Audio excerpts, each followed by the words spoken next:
Joshua, great to see you. Welcome to Pop Turnip and Happy New Year.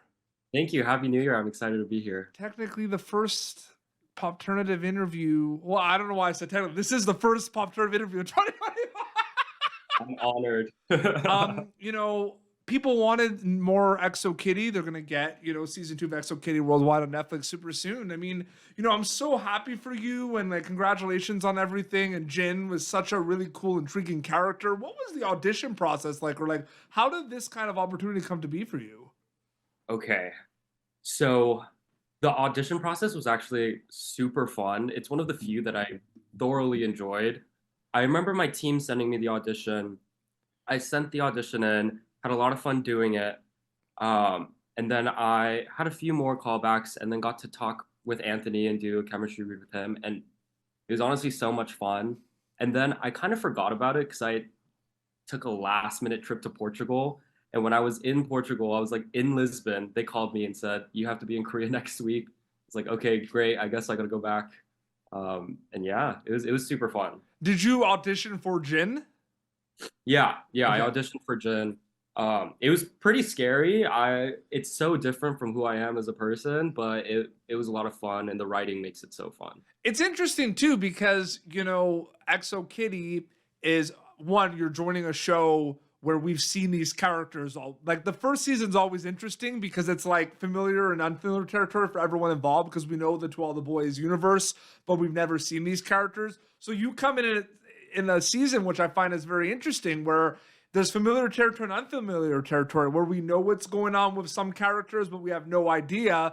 Did you feel like it was a unique casting situation from the joining a spinoff and joining season 2 of Exo Kitty?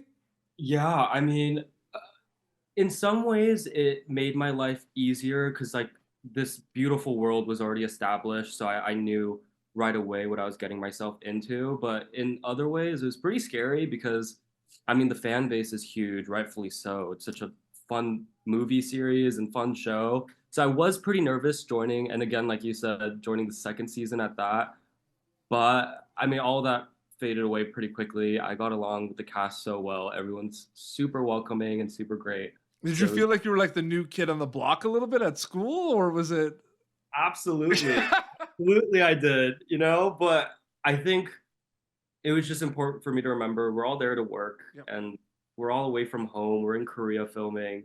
And so with that in mind, it just became really easy to connect with everyone and become really good friends with everyone. It's interesting too because you and Anthony do such an amazing job, and I love that storyline. It's probably one of my season 2 of Exo Kitty has like many different little storylines, like side storylines, right? And a lot of them kind of come together while people watch the season. But I really love your storyline with Anthony, so I wanted to kind of know what can you tell us about Jin without super big kind of spoilers because I have not decided when I'm going to post this interview. So your uh, answer will depend on that because it could be a post or pre. But it's a very intriguing character. I said in the beginning.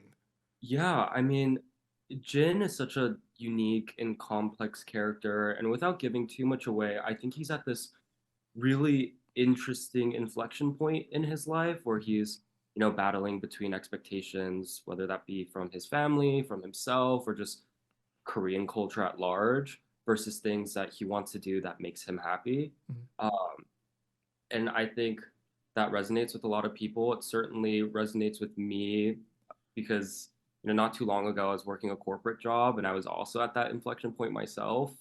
So I think I connected to Jin very much so in that regard, and I hope other people will too.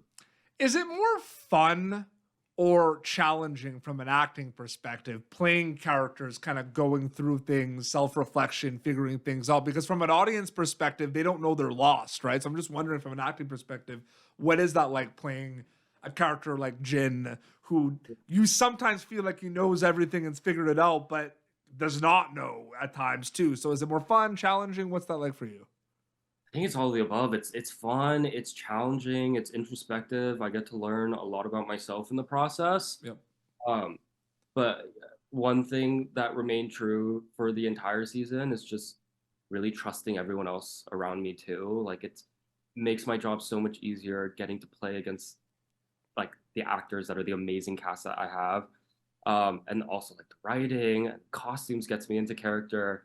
Toshi, who does hair, like absolutely slayed makeup. So like all the above, but I think it's what makes it fun. Mhm. That script to screen journey really excites me because Mhm. it's one thing to read scripts and sometimes you can kind of visualize things. And it's interesting because I feel like you can visualize some things and not others because you like whether you caught up or not, there was a season one of Exo Kitty, so you're reading these characters and you know these characters because you've seen them before, but we've never seen Jin before, right? But what's that like, kind of reading everything and then seeing it come to life on screen, like specifically? Because a lot can happen in between. I mean, reading the script, I was already hype, but I've honestly never worked on a production of this scale before, getting to work abroad, then building these amazing sets and these amazing like locations. Once I got there and got to even like live in my costumes and get to play around with the props, it just became a completely different ball game. And I'm never gonna forget the first time I stepped onto set. It was just such a surreal experience. Um, yeah. Is it interesting too, where Jin has a lot, like you have a lot of scenes of Anthony, but Mhm. depending on the days, you might kind of come like, because like it's an ensemble cast, and sometimes you get to work with certain people and sometimes you don't, but everyone kind of sees each other sometimes on big days and everything. What was that like, being able to kind of work with everyone? Like, what was that like working with, Anthony, Anna? Like, what was that like for you specifically working with this cast? Yeah, I think you're absolutely right. I worked mostly with Anthony because that's where most of my scenes were, and it was just so much fun. The bigger ensemble scene days were also super fun, but I kind of like lost track of it because outside of set, we would hang out all the time.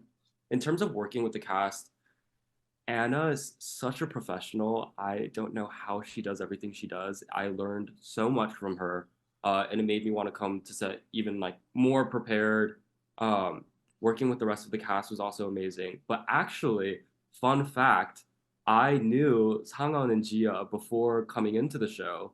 Sangwon, a mutual friend set me up with him to hang out in New York, and then I was supposed to work with Jia on another project in LA. So being in Korea working on Exo Kitty season 2 felt like a It was full like a full circle. circle situation. The world is very small if you think Yeah, about it.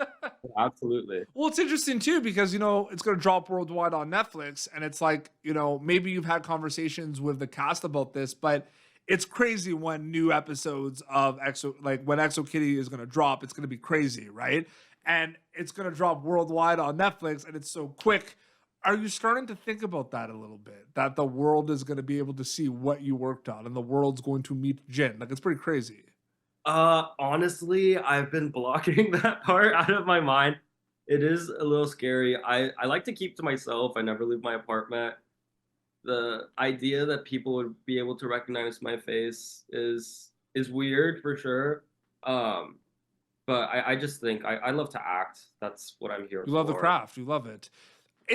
What is your favorite thing about being a storyteller? Is it diving into all these different worlds? Is that like one of your favorite things about it? Yeah, it's definitely being able to dive in new worlds, but for me, it's also a really fun academic process. I love understanding like what I'm negotiating in every scene that I'm in, where I'm coming from, where I'm going to, what I want, and I think that kind of brain work is really fun. And then when I get on set, I could just trust the work that I did and play. And so much happens before we go to camera on a project, right? It's interesting because there's like discussions, you're figuring everything out. Maybe you're, doing the table reads, and maybe you're talking to Anthony and the writers and the directors about that because, like I said, those are a lot of your scenes this season. So from an acting storyteller perspective, you can see it as two journeys, right? Before filming Exo Kitty and then after filming Exo Kitty, or do you see it as one big journey with multiple steps in between? I'm curious about that. Oh my gosh. I think every production I've worked on has been pretty different. Mm-hmm. Uh, I started off on Broadway. That Totally. process is different. And then, I like dance professionally as well, and those processes are so different. I think it's a learning experience with steps along the way, but I think those every job feels like a new inflection point, and I have like this new tool under my tool belt. And Yeah. Do you feel like when you work on a project, like how separate are they versus newer projects? Like, do you think you'll bring things from ExoKitty and Jin to something else you work on, or is that like separate once you wrap it? Like, I'm just wondering because it's all storytelling at the end of the day, right? It's all like diving into worlds, but it's all storytelling. hmm I'm definitely bringing things from Yeah. ExoKitty. I learned so much from my castmates. A lot of the technical things about being like in front of the camera, Mhm. things that like I never really had to pay attention to, like lighting, Mhm. like hitting your mark for camera, all those things that these people just do like second nature. I think getting to see them in their element has taught me so much, and those are definitely things I'm gonna bring. Uh, Absolutely. And last quick question. Any fun on-set stories? I know there was a lot of track and field with Jin this yeah. season. Like any fun stories that you could share? Um, oh my gosh, there's so many. I think being in Korea, I thought I was going to be there forever because 2 months at the start of it feels like a lifetime. And then Mm. when it got to the end, I was really getting emotional and sad because I built these bonds with these people. Um, and I think specifically of one of our final days on set, which is we have like a performance. And it was a lot of fun for me to see people do things I've never seen them do before. I'm not going to say who does what, but I got to see people sing, I got to see people dance. And it just felt like one big party. And Yeah. that was a lot of fun. Absolutely. Can't wait for people to see season 2 of ExoKitty worldwide on Netflix. I can't wait for people to meet Jin. Josh, it was so great chatting with you and Happy New Year. Thank you so much. Happy New Year's. Your Instagram account is just your name if people want to keep up to date with everything, right? Yep, Joshua Lee, Lee. Awesome. Well, this has been Pop Turniv. YouTube.com/PopTurniv for previous episodes. PopTurniv.com has a lot of really cool content as well. You can also like us on Facebook and follow us on Instagram. You, of course, can catch Joshua Lee as Jin in season 2 of ExoKitty, streaming soon worldwide on Netflix. Till next time, it's Joshua and Petey Beats signing off. Thank you for tuning in to Pop Turniv. Make sure to check out our past episodes of Pop Turniv on YouTube. This has been an Autograph Communications production.